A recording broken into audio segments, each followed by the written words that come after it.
Hello बच्चों, let's see this question. A slab of copper of thickness d/2 is introduced between the plates of a parallel plate capacitor, where d is the separation between its two plates.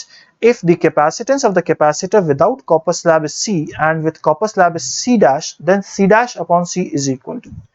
So हमें क्या बोला गया? हमें बोला गया कि एक slab of copper whose thickness is d/2. Okay, तो हमें कहा गया कि इनिशियली एक कैपेसिटर है जिसके लिए कैपेसिटेंस है एप्सिलॉन नॉट A होल अपॉन D, और फिर हमने क्या किया, एक और कैपेसिटर लगा दिया जिसके अंदर बीच में हमने क्या लगा दी, कॉपर प्लेट लगा दी।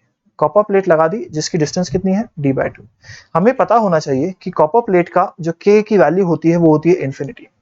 सो क्या मैं कह सकता हूँ C डैश की वैल्यू होगी, इसका कैपेसिटेंस अगर C1 है, इसका कैपेसिटेंस अगर C2 है, तो C1 C2 upon C1 plus C2, जहां पे C1 की वैल्यू होगी k into epsilon naught A upon d/2 which is equal to how much, infinity, और C2 की वैल्यू होगी epsilon naught A upon d/2 which is equal to how much, 2c।